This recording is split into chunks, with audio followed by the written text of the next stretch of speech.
I see it, the fastest way that we can restore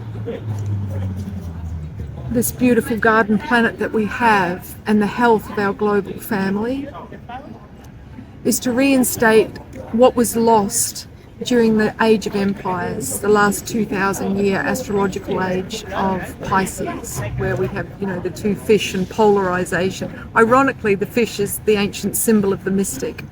So the end game of this age is to listen to the mystics who assist people through times of transition. And it's ironic, really, that we have all these franchise films of superheroes telling us the way we're going to save the world is with brute force and guns, and it's the opposite. It's the witches, which is a word loaded with taboo, the women who had their wits about them, the wise women. And specifically, it's reinstating those social structures that support people to repair our society. And I'll give specific examples. Two things. So people crave connection. Statistics show that the fastest way to remedy addiction, which is just the inner child and the inner teenager desperately seeking comfort to fill the void, is connection. And not just, superficial connection on devices, but soul connection. Because the way we heal the soul is through validating our internal truth and our internal experience. We traumatize the soul when we invalidate that. The structure of sitting in a circle, which was common to all Indigenous peoples, no matter where our ancestors hail from, is how we learn to share power. Passing a talking stick around so that each person's voice is valued and honoured. If we don't have this anchored as a structure for our social interactions, what happens is we unconsciously form a pyramid of power where the dominant ego, the person who is the loudest, has the most power.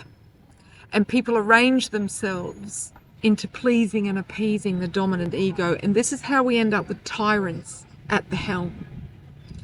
The people that are most disempowered seek external power compulsively to compensate for their lack of inner power. So I've been training people up, women in 44 countries now, since 2013, to facilitate sharing circles. So people have a place to be heard, to be seen, to be supported once a month during the moon's lowest ebb, when women are most at risk of self-harm, bad choices, just being in a spiral. For men, that's midwinter, because men are ruled by the sun, whereas women are ruled by the moon in terms of our, our biorhythm. So the Holy Grail was a rite of passage facilitated by women that supported men through their annual dark night of the soul. My prayer is to be given the resources to be able to train as many facilitators as quickly as possible to reinstate circles that align with the cycles of the sun and the moon, so that we can live in a state of union with the cycles that govern and initiate our psyche, as well as initiating or teaching facilitators to initiate men and women not just into what it is to be a man or a woman, but through our 4 life stages, so that we can grow into our potential gracefully and be a living legacy to future generations. Yeah, my dream is to create a retreat centre where people can come and experience what it is to live in alignment with the cycles, but also to have pods where young people are supported to have a 9-month gestation period to take that inner descent journey, the heroine's journey, to face their shadow, to face their fears, their insecurities in a supported way, where they have access to elders, rather than kids using drugs or virtual realities to tune out because their reality is so traumatizing that they're screaming for help.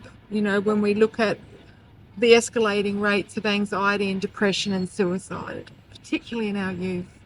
So, yeah, if anyone is listening to this and feels a call to partner with me in any way, shape or form, I would love any opportunity to speak at summits, at festivals, to facilitate.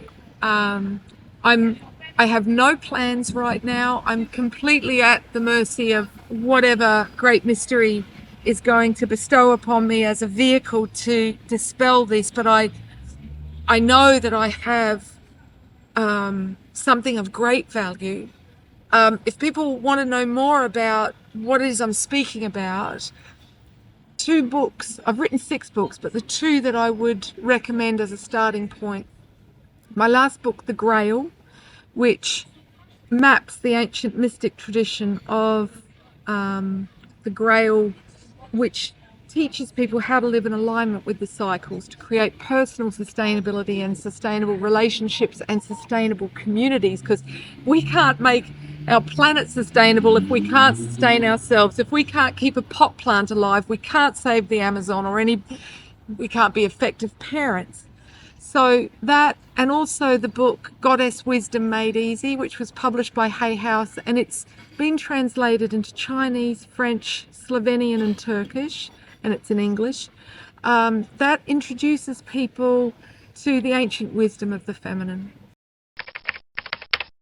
So I thought it was so synchronistic when I got here that the tagline for this year's Fringe is Rituals That Unite Us, because you know, I said to the Fringe, there's no category for my show. It's ritual theatre. And ritual theatre was the origins of theatre as we know it today, the mystery plays. Yeah. So, yes, the role of art is essential. You know, patriarchy values sport more than art. Sport, we come together to compete. It's the expression of the ego. It's about dominance, superiority. Art is the language of the soul. And, you know, I loved in Ireland, they didn't tax artists for quite some time. I don't know if that's still the case, because they recognised art fulfilled such an essential role in the health of the collective psyche. So we need a lot more funding, a lot more appreciation of those that are here to create theatre, to create visual art, music. I mean, the fastest way to change our state is through vibration, is through music that elevates us, that, you know, speaks to our soul. So art is essential in our healing process right now. And ritual theatre, you know, in the ancient world, the priests and the priestesses were the actors. And they would wear mask. You know, mask is powerful, the shaman's mask. So much so that when you put a mask on, you have to do so not facing the audience and then turn around in silence so that they get the opportunity to feel the presence that is coming through. You're channeling. So the ancient mystery plays, people would receive, they would imbibe a substance which helped to open the pineal gland, to alter their state, not in a way that was so discombobulating like ayahuasca, you know, where people are on such a trip that they don't have the opportunity to integrate what they're experiencing in the now. But something, you know, like Blue Lotus, a euphoric, the drink in ancient Greece was called kykeon. And it was made from barley, fermented, but just something which kind of softens the edges, so that when the mystery plays, the ancient myths were reenacted, which map our heroic journeys, of the archetypes within us. The gods and the goddesses would inhabit the players, and people would receive direct transmissions, insights that they need into the struggles that they are personally navigating in their lives. So it's not just about entertainment. It's therapy. The sponsors to my show have been mystic women. And what that's shown me is I still need to tweak it to make it more accessible to mainstream. That was my goal. Yeah. So, coming into this, I wanted to create a vehicle where I could, get this to a streaming platform, because that's where everybody is. They're watching Netflix. So I wanted to create a vehicle that was accessible to bring ancient women's wisdom to the masses through the sugar pill of entertainment. I would love the opportunity to present this at arts festivals or, spiritual festivals, really anywhere that'll have me.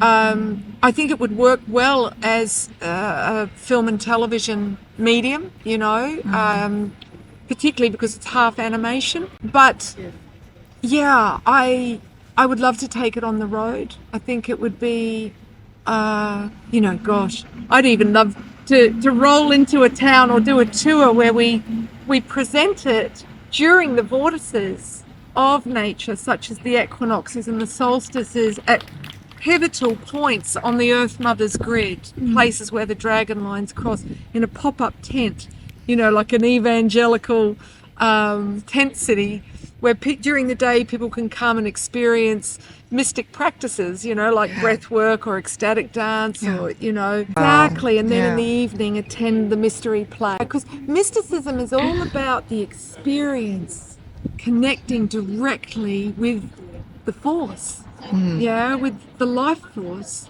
through ecstatic practices. And that was the role of the feminine. My understanding is that Sufism was kind of turned into the state of Islam and those practices, and the Kabbalah was turned into Judaism, and the Grail was turned into Christianity. And these were then vehicles for indoctrinating the masses into an ideology that served those in power. But when we just watch rituals done by clergy, it doesn't have the same power as when we're an active participant and we're engaged directly with the energies. Yeah.